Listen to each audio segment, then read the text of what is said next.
Hey, you've tuned into another deep dive, and today we're going to try and make sense of something pretty significant happening.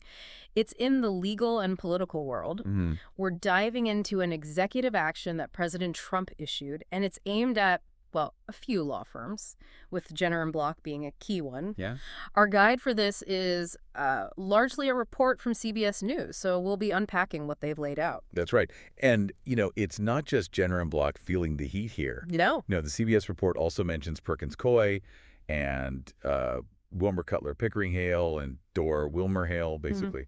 They're facing similar pressure, similar legal fights. Right. What's really interesting, though, is Paul Weiss. They were also targeted initially, Okay. but that situation apparently got resolved. They reached some kind of agreement with the administration. An agreement. That does make you wonder about the sort of bigger picture, doesn't it? It really does. And things got particularly, well, intense when Attorney General Pam Bondi weighed in. Ah, yes, Bondi. Yeah, she reacted to a judge's order that temporarily put the brakes on some of these actions against Jenner and Block. And her reaction was strong. Oh, yeah. The report says, she stated the judge had, and I quote, invaded the policymaking and free speech prerogatives of the executive branch. Wow. Okay, that's pretty direct language. There's a real tug of war happening when you hear phrases like that. Absolutely. Bondi's statement really, it cuts right to the heart of the matter, doesn't it? How so? It highlights this fundamental question.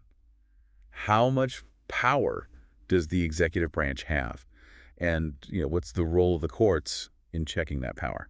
Especially when it bumps up against things like free speech or potential overreach. Exactly. So what we're hoping to do today is really get under the hood of this legal battle. Why did the executive branch take this kind of action in the first place? And what are the arguments being made in the legal challenge against it? We'll try to break it all down so you can get a clearer picture. Sounds good. Okay, so let's start with Jenner and Block. According to the CBS report, what exactly did this executive order do to them? What were the specifics? Well, the report details some pretty specific penalties. For instance, government contractors, any companies doing business with the government. Right. They were told they had to disclose that they were also doing business with Jenner and Block. Okay, disclosure. What else? And maybe more significantly, the heads of government agencies were actually directed to cancel current contracts they had with the firm. Cancel contracts. Just like that. That sounds like a pretty direct hit, right? Could be serious for the firm. Oh, no doubt. A major impact.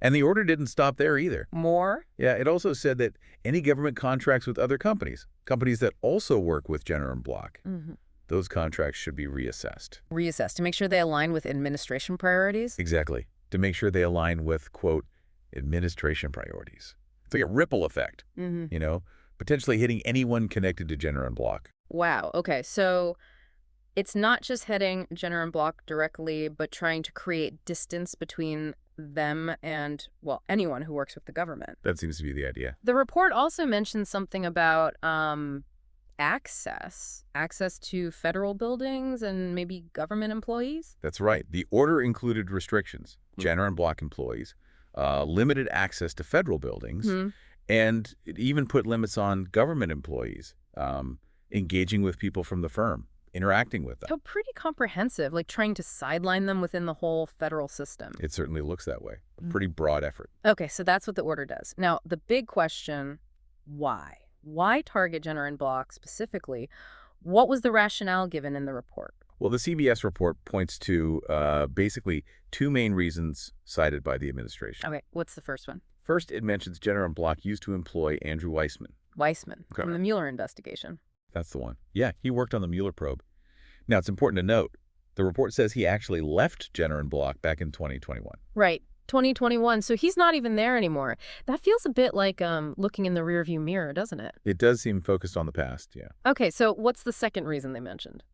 The second reason is about the firm's current work, their legal representation. Jenner and Block is representing organizations that are challenging some Trump administration policies. Policies. Specifically, policies on asylum and also on gender-affirming care. I see. So the administration seems to be taking issue with the firm representing clients who are essentially pushing back against its agenda in court. That appears to be the connection being drawn, yes, Mhm. based on the report. Okay, so on one side, you've got this executive order with some pretty hefty penalties. And on the other, you have Jenner and Block and these other firms, too, saying, hold on, this goes too far. It's unconstitutional. So tell us about that legal challenge. How did the courts get involved, at least initially? Well, Jenner and Block, along with Perkins Coie and WilmerHale, they all filed lawsuits, Okay. arguing that these executive orders, well, they overstep presidential power, Yeah. that they violate the Constitution. And did they get anywhere with that argument initially? In Jenner and Block's case, yes, they scored an initial victory. U.S. District Judge John Bates issued a temporary restraining order, a TRO. A TR, okay, like hitting the pause button, legally speaking. Kind of, yeah. It's temporary relief. So what exactly did Judge Bates's order stop? Which parts of the Trump directive were put on hold? The judge's order specifically blocked the administration from enforcing those parts about government contracting. The contract cancellation. Yes, canceling contracts with Jenner and Block, and also the reassessment of other contracts tied to them. Okay. And it also blocked the restrictions on Jenner and Block's access to federal buildings Yeah. and, their employees interacting with government workers. Got it. But you said temporary? Right. Very important. It's just a temporary measure. It buys time while Judge Bates considers the whole case more fully before making final ruling. It's not the end of the story. Okay, so a temporary hold on some of the arguably most impactful parts of the order. Now, this is where Attorney General Bondi comes back in with that really strong reaction, right?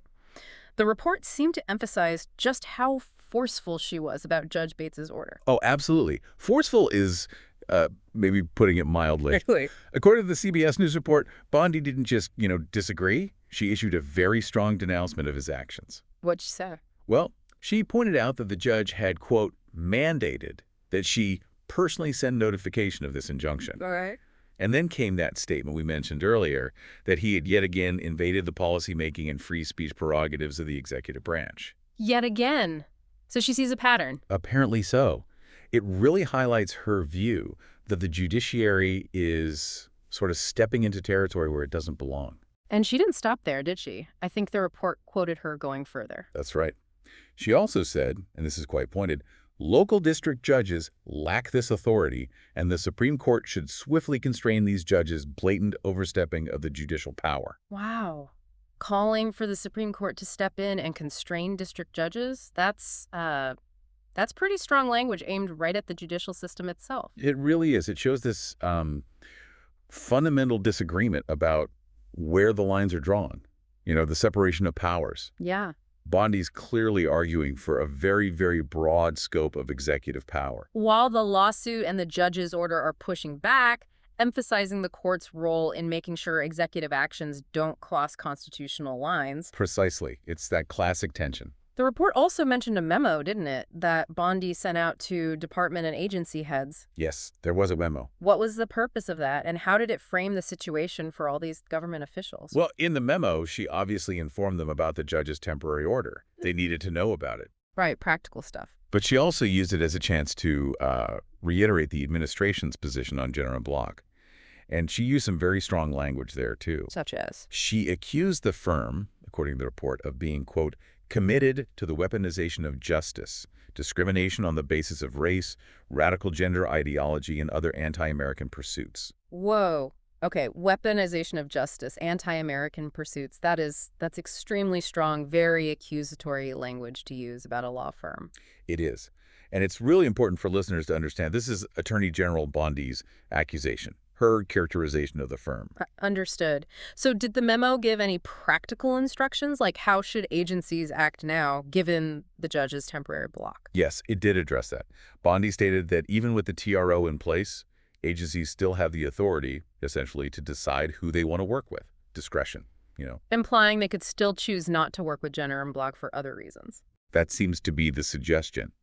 And she further emphasized that the government, quote, reserves the right to take all necessary and legal actions regarding lawfare, national security concerns, and discriminatory practices involving Jenner and Block. So basically saying, we're not backing down, even with this court order. It sounds like the fight is definitely not over. Not at all. It suggests the administration intends to keep pushing, perhaps finding other ways to act, despite this initial legal setback. The tension is still very high. Okay, now shifting gears just a bit. The CBS report also mentioned what happened with some of the other law firms that were initially targeted. You mentioned Paul Weiss earlier. Their situation was different. It was, yeah. Paul Weiss was also, in the crosshairs of one of these executive orders. Right. However, that order against them was actually rescinded, pulled back. Taken aback. Why? It happened after the firm reached an agreement with the Trump administration. An agreement, like a settlement. What did it involve? The key part, according to the CBS report, was Paul Weiss committing to provide, get this, $40 million worth of pro bono legal services. 40 million in free legal work. Yep. Free legal services for causes that the administration supports. Okay, so it looks like a kind of exchange, doesn't it?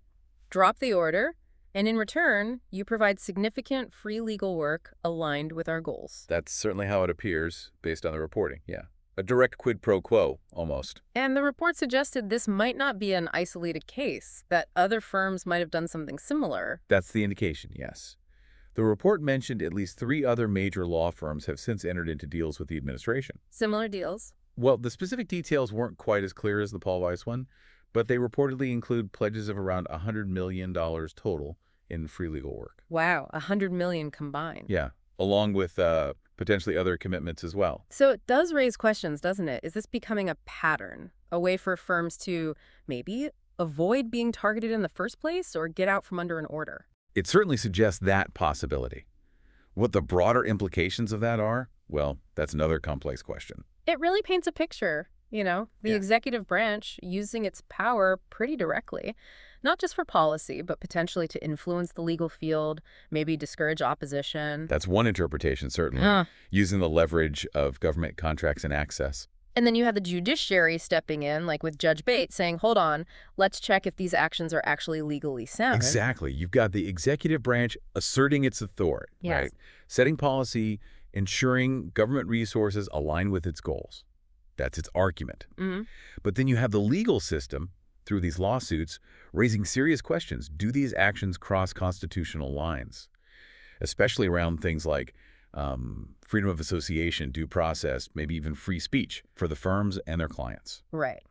Okay, so just to sort of wrap this up for everyone listening, we've looked at this executive action targeting law firms, Jenner and Block being a prime example. It seems linked partly to past associations, like Weissman, and partly to their current work challenging administration policies. Right. This led to some pretty serious potential penalties in the order: canceled contracts, restricted access. Yeah, significant stuff. Then Jenner and Block and others fought back in court, arguing it was unconstitutional. And a judge, Judge Bates, agreed enough to issue a temporary order blocking some of those penalties, Temporary pause, yes. which drew that very strong reaction from Attorney General Bondi, who basically accused the judge of overreaching and invading the executive's turf. A very clear statement of opposition from the executive branch. And we also saw this other angle where some firms like Paul Weiss reached agreements involving substantial pro bono work, seemingly to resolve the issue outside of court. Yeah, suggesting maybe different paths or outcomes are possible here beyond just a straight legal fight. It adds another layer, doesn't it? It really does. It highlights that central tension. The executive branch using its powers in ways that are being challenged, and the judiciary acting as that constitutional check. Yeah. That's a really good way to summarize it. So this whole situation, it really makes you think about that fundamental balance, the separation of powers in our system. Thinking about that system with its separate branches, where do you, the listener, think the appropriate balance lies here between the executive's authority to make policy and the judiciary's role in ensuring those policies are, well, legal and constitutional? Yeah. Especially when it touches on tricky areas like who law firms represent or the kind of legal work they do. Is representing certain clients grounds for government action like this? Where's that line? It's definitely complex, no easy answers. Definitely something to mull over. Thanks for taking that deep dive with us today.